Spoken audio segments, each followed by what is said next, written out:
Hello students, आज हम पढ़ेंगे chapter 4 carbon and its compound. NCERT का सबसे इम्पॉर्टेंट चैप्टर है क्लास 10th का। तो कार्बन होता क्या है? कार्बन सबसे पहले एक एलिमेंट होता है, ठीक है। इसका जो सिंबल होता है, सिंबल यानी जिससे डिनोट किया जाता है, सी से डिनोट किया जाता है। कार्बन जनरली एक नॉन मेटल होता है। नॉन मेटल यानी कि ये इलेक्ट्रिसिटी कंडक्ट नहीं कर सकता है। कार्बन जो वर्ड है वो आया कहाँ से है? कार्बन डिराइव हुआ है एक लैटिन वर्ड से जिसका नाम क्या है? कार्बो। कार्बो यानी कोल, कोल यानी कोयला। अब देखते हैं इसकी अबंडेंस क्या है। अबंडेंस यानी ये अर्थ में कितना पाया जाता है। अर्थ में ये पाया जाता है, अर्थ क्रस्ट में पाया जाता है 0.02% in the form of carbonates and petroleum. अब अर्थ क्रस्ट में डायरेक्टली तो पाया नहीं जाएगा, तो ये फॉर्म में पाया जाता है, यानी कि कार्बोनेट, जैसे कार्बोनेट्स हो गया, और पेट्रोलियम, जो पेट्रोल हम लोग डेली यूज़ करते हैं व्हीकल्स में, उसके फॉर्म में यूज़ होता है, ठीक है। अर्थ क्रस्ट हो गया। अब ये एटमॉस्फेयर में भी पाया जाता है। एटमॉस्फेयर में ये 0.03% पाया जाता है in the form of carbon dioxide gas, जिसको CO2 गैस भी बोलते हैं। हम कार्बन को डेली यूजेस में भी लेते हैं, जैसे कि फूड हो गया, हम फूड खाते हैं। वुड हो गया, वुड यानी कि बेड वगैरह हो गया, सिल्क हो गया, कुछ भी हो गया, हर फॉर्म में भी हम कार्बन को यूज़ करते हैं। अब कार्बन का एटॉमिक नंबर क्या होता है? कार्बन का एटॉमिक नंबर क्या होता है? 6 होता है। कार्बन का एटॉमिक नंबर 6 होता है। तो इलेक्ट्रॉनिक कॉन्फ़िगरेशन हमने क्लास 9th में पढ़ी है। इलेक्ट्रॉनिक कॉन्फ़िगरेशन होती है, पहले शेल में 2 आता है, दूसरे शेल में 4 आता है। पहले शेल में 2 आता है, दूसरे शेल में 4 आता है। तो इसकी इलेक्ट्रॉनिक कॉन्फ़िगरेशन क्या हो गई? 4, ठीक है, 2 4। कार्बन की 4 वैलेंसी होती है, इसलिए इसको बोला गया है टेट्रा वैलेंसी, यानी 4 वैलेंसी।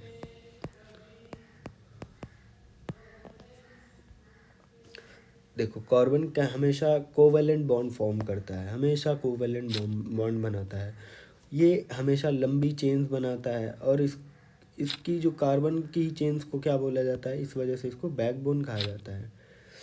इसके अंदर कुछ प्रॉपर्टीज़ होती है, जैसे कि सेल्फ कॉम्बिनेशन। कार्बन खुद से ही चेन बना लेता है, अपनी कॉम्बिनेशन बना लेता है। इसी को कैटिनेशन भी बोलते हैं। सेल्फ कॉम्बिनेशन का यानी एक ये कार्बन है, ये दूसरे कार्बन से जुड़ गया, तीसरे कार्बन से जुड़ गया। ऐसे ही अगर कार्बन कार्बन से जुड़ता है तो इसको क्या बोलते हैं? सेल्फ कॉम्बिनेशन, यानी खुद से ही जुड़ रहा है, इसको क्या बोलते हैं? Self combination. अकरेंस, अकरेंस क्या होता है? कैसे मिलता है कार्बन? कार्बन 2 स्टेट में मिलता है, 2 स्टेट्स में मिलता है। फ्री स्टेट हो गया, और क्या हो गया? कंबाइंड स्टेट हो गया। फ्री स्टेट और कंबाइंड स्टेट। फ्री स्टेट कैसे होता है? जैसे फ्री स्टेट हो गया डायमंड, ग्रेफाइट, ये सब क्या हो गए? फ्री स्टेट में मिलते हैं। अब देखो, एक नेचुरली मिलता है जिसका नाम क्या है? बकमिस्टर फुलरेंस। और कंबाइंड स्टेट में कैसे मिलता है? जैसे कि कंबाइंड यानी फ्री स्टेट यानी सिर्फ कार्बन, अकेला कार्बन मिलेगा, मतलब मान लो कार्बन कार्बन की चेन के फॉर्म में मिल गया, ठीक है। कंबाइंड स्टेट यानी यहाँ पे देखो CO2 है, CO2 क्या यानी मतलब क्या हो गया? कार्बन ऑक्सीजन 2 हैं, यानी कि ये क्या है? ऑक्सीजन से जुड़ा हुआ है, ये क्या हो गया? कंबाइंड स्टेट में है। कार्बोनेट्स हो गए। फॉसिल्स, फॉसिल्स यानी कोल हो गया, पेट्रोलियम हो गया, नेचुरल गैस हो गया। ऑर्गेनिक कंपाउंड्स, ऑर्गेनिक कंपाउंड्स यानी कोई भी हो गया, जैसे मान लो CH3COOH हो गया, CH3COOH, CH3COOH। ऑर्गेनिक कंपाउंड्स यानी जिसमें कार्बन से बना हुआ हो, ठीक है, उसको ऑर्गेनिक कंपाउंड बोलते हैं। इसमें देखो ऑक्सीजन भी है, हाइड्रोजन भी है, कार्बन भी है, तो ये क्या हो गया? एक तरीके से ये कंबाइंड स्टेट हो गई। ये अगर सिर्फ यहाँ पे देखो क्या मिल रहा है, फ्री स्टेट में क्या मिलता है? C, यानी सिर्फ कार्बन की चेन्स मिलेंगी, ठीक है। एलोट्रोप्स ऑफ कार्बन, ठीक है। तो क्या लिखा है? The physical form in which an element can exist are called allotropes of the carbon, ठीक है। ऐसी फिजिकल फॉर्म जिसमें कार्बन एग्जिस्ट करता है उसको क्या बोलते हैं? एलोट्रोप्स। यानी एलोट्रोप के देखो 3 टाइप के हैं। जैसे कि पहला क्या हो गया? डायमंड, ये तीनों बहुत इंपॉर्टेंट है, एग्जाम में पूछे जाते हैं। ग्रेफाइट हो गया, और बकमिस्टर फुलरेंस हो गया, ठीक है। तो डायमंड के बारे में पढ़ते हैं क्या होता है। सबसे पहले क्या लिखा है? Quite heavy and hard, quite heavy and hard. Diamond heavy होता है, हार्ड होता है, यानी बहुत ज़्यादा टाइट होता है, ठीक है। इसका बहुत सारा यूज़ होता है, जैसे कटिंग वगैरह हो गया, ठीक है। कलरलेस होता है, डायमंड कलरलेस होता है, ठीक है। ये सिर्फ कार्बन का बना होता है और ये इलेक्ट्रिसिटी कंडक्ट नहीं करता है। इलेक्ट्रिसिटी कंडक्ट नहीं करता इसलिए क्या है, ये नॉन मेटल भी है। अगर एग्ज़ाम में आए पॉइंट में लिखने, तो ये लिखने के बाद, ये पॉइंट लिखने के बाद क्या लिखना है, इलेक्ट्रिसिटी कंडक्ट नहीं करता है, यानी ये क्या हो गया, नॉन मेटल हो गया, ठीक है। अब दूसरा हम पढ़ते हैं ग्रेफाइट। ग्रेफाइट क्या होता है? Graphite is composed of layers of carbon atom that are arrange in 6 member hexagonal ring, that are 6 member hexagonal ring. ये बहुत सारी कार्बन की लेयर्स का बना होता है जो कि हेक्सागोनल रिंग फॉर्म करता है। ग्रेफाइट क्या होता है? ग्रेफाइट एक ऐसा नॉन मेटल है, एक ऐसा मतलब कि नॉन मेटल है, कार्बन कंटेनिंग है, जो कि इलेक्ट्रिसिटी कंडक्ट करता है, इलेक्ट्रिसिटी कंडक्ट करता है। ये इसकी सबसे यूनिक प्रॉपर्टी है। ये क्या होता है, डायमंड से हल्का होता है, लाइटर देन डायमंड, ठीक है। ये कैसा होता है, ग्रे कलर का होता है। ग्रे कलर यानी थोड़ा ग्रेइश ब्लैक कलर का होता है, इसलिए इसका क्या यूज़ होता है, पेंसिल वगैरह, पेंसिल लीड वगैरह में भी बनाने में यूज़ होता है, पेंसिल लीड बनाने में भी यूज़ होता है। ये क्या होता है, बहुत ज़्यादा सॉफ्ट होता है। कभी आपने पेंसिल वगैरह टच करोगे तो देखो बहुत सॉफ्ट होता है, स्लिपरी टाइप का होता है, यानी सॉफ्ट होता है, वो स्लिप करता रहता है, ठीक है। अब ये एक तरीके से गुड कंडक्टर ऑफ इलेक्ट्रिसिटी होता है, यानी ये इलेक्ट्रिसिटी भी कंडक्ट करता है। Uses of diamond.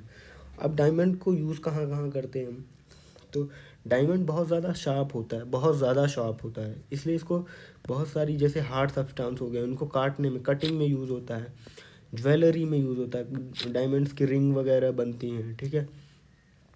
Manufacture of fine wire these used in toaster. जो टोस्टर होता है उनमें भी इनके वायर्स बनते हैं। ग्रेफाइट हो गया, ग्रेफाइट का क्या यूज़ होता है, जैसे कि पेंसिल लीड हो गया, ठीक है। Carbon brushes of electric motor, इनकी कार्बन ब्रशेस बनती है इलेक्ट्रिक मोटर में।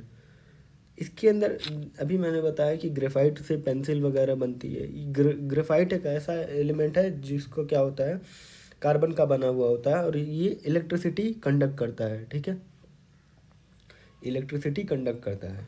The black electrode in the dry cell is made up of graphite. जो ब्लैक इलेक्ट्रोड एक होता है गैल्वेनिक सेल, उसमें इलेक्ट्रोड होता है, ठीक है, उसमें क्या होता है, ग्रेफाइट क्या होता है, इलेक्ट्रोड की तरह काम करता है, क्योंकि ये गुड कंडक्टर होता है, ठीक है, इसलिए।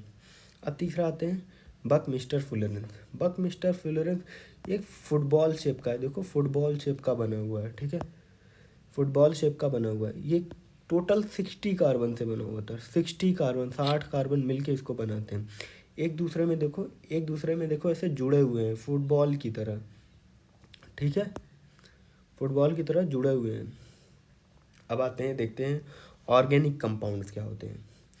Organic compounds are made up of carbon. जो कंपाउंड्स कार्बन के बने हुए होंगे उनको ऑर्गेनिक कंपाउंड कहेंगे। आगे चल के आप ऑर्गेनिक केमिस्ट्री पढ़ेंगे, यानी कि जो कार्बन की जो केमिस्ट्री होती है उसको ऑर्गेनिक केमिस्ट्री कहेंगे, जो पूरी कार्बन से बनी हुई है, कार्बन से रिलेटेड होगी, ठीक है। कार्बन अपने आप में राजा है, उसकी पूरी केमिस्ट्री है, तो उसको क्या बोलते हैं, ऑर्गेनिक केमिस्ट्री। ऑर्गेनिक कंपाउंड में देखो पहला आता है हाइड्रोकार्बन। हाइड्रोकार्बन यानी सब, ये बहुत ज़्यादा इंपॉर्टेंट है, सीबीएसई का फेवरेट है, ये पूछा जाता है, हमेशा पूछा जाता है। हाइड्रोकार्बन्स क्या होता है, हाइड्रोकार्बन्स में देखो ऐसा कंपाउंड जिसमें हाइड्रोजन भी हो कार्बन भी हो, यानी हाइड्रोजन प्लस कार्बन, हाइड्रोजन भी हो और कार्बन भी हो, उसको क्या बोलेंगे, हाइड्रोकार्बन। उसको क्या बोलेंगे हम, हाइड्रोकार्बन, ठीक है। ऐसा कंपाउंड जिसमें हाइड्रोजन भी हो कार्बन भी हो, उसको क्या बोलेंगे, हाइड्रोकार्बन, ठीक है। सॉरी, एग्जाम्पल कैसे क्या हो गया, देखो यहाँ कार्बन भी है, इस वाले कंपाउंड में देखो कार्बन भी है हाइड्रोजन भी है, तो इसको हम क्या बोलेंगे, हाइड्रोकार्बन। इसमें भी देखो कार्बन भी है हाइड्रोजन भी है, इसको क्या बोलेंगे, हाइड्रोकार्बन। ऐसे ही सेम सब में है। अब हाइड्रोकार्बन जो होता है दो टाइप का होता है। पहला टाइप देखो सैचुरेटेड, और दूसरा टाइप क्या हो गया, अनसैचुरेटेड। सैचुरेटेड और अनसैचुरेटेड में क्या डिफरेंस है बताता हूँ। सैचुरेटेड जो होता है वो सिंगल बॉन्ड से बना हुआ होता है। सैचुरेटेड क्या होता है, सिंगल बॉन्ड से होता है, ठीक है। सैचुरेटेड में लास्ट में जो लिखा जाता है वो एन लिखा जाता है, ठीक है। और अनसैचुरेटेड क्या होता है, डबल और ट्रिपल बॉन्ड से बना होता है। डबल और ट्रिपल बॉन्ड अलग अलग होते हैं, ठीक है। इसमें जो लिखा जाता है सफिक्स जिसको बोलते हैं, सफिक्स यानी जो पीछे लगता है। मान लो किसी का नाम लिखना हो नेमिंग में, क्या पीछे जो लगता है उसको क्या बोलते हैं, एन लगेगा, ए एन ई। और अनसैचुरेटेड में क्या लगता है, ईन और वाई एन ई, आइन, ठीक है। जैसे मान लो अब आगे चल के आपको लर्न करना पड़ेगा मेथ, एथ, प्रॉप, ब्यूट, पेंट, हेक्स, ये सब याद करना पड़ेगा। जैसे नेमिंग में हो गया, इसका जो फॉर्मूला होता है CnH2n+2, ये क्या हो गया, सिंगल बॉन्ड के लिए है, ये सिंगल बॉन्ड के लिए है। यानी अगर हम किसी का नाम रखते हैं, एन का मतलब क्या हो गया, number of carbons, number of carbons, ठीक है। यहाँ भी नंबर ऑफ कार्बन। मान लो हमने रख दिया मान लो हम कोई नाम लेते हैं, जैसे कि इथेन का नाम फॉर्मूला लिखना है, ठीक है। अभी हम सिखाएंगे, आगे भी मैं सिखाऊंगा, ठीक है। तो सी का मतलब क्या होगा, इथेन में कितना कार्बन होता है, 2 कार्बन होता है, ये आपको याद करना पड़ेगा। मीथेन में 1 होता है, इथेन में 2 होता है। तो देखो सी की वैल्यू एन की जगह 2 रख दो, ठीक है। H2 n की जगह 2 रख दो। यहाँ देखो साथ में लिखा है, यानी यहाँ पे मल्टीप्लाई करना है, ठीक है। +2 तो क्या हो गया, C2, 2 2 जा 4, तो H कितना हो गया 4 +2 यानी C2, ठीक है। H4 + 6 कितना हो गया, H6। ये किसका फॉर्मूला हो गया, ये आपका इथेन का फॉर्मूला हो गया, ठीक है। इथेन क्या हो गया, देखो लास्ट में एन लिख रहा है, एन के यानी सिंगल बॉन्ड हो गया, एन यानी सिंगल बॉन्ड हो गया। अब देखो अनसैचुरेटेड में डबल और सिंगल बॉन्ड, डबल और ट्रिपल बॉन्ड आते हैं, ठीक है। अब डबल बॉन्ड का फॉर्मूला क्या होता है, CnH2n, CnH2n, यहाँ प्लस माइनस कुछ नहीं है, ठीक है। अब इस डबल बॉन्ड का फॉर्मूला लिखते हैं, मान लो C2H6, C2H4 लिखेंगे, सॉरी, ठीक है। C2H4, सॉरी, इथीन का लिखेंगे, इथीन।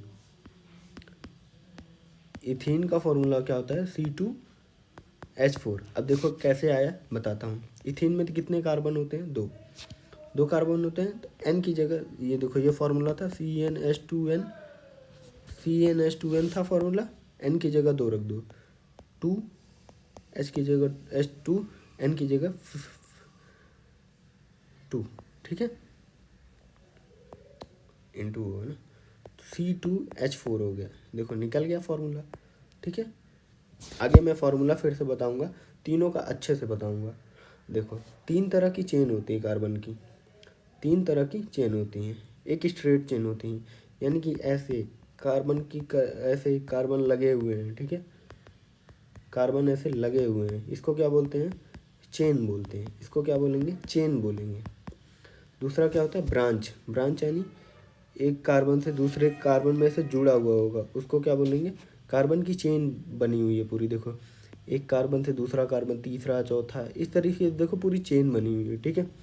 इसको क्या बोलेंगे, ब्रांच, ठीक है।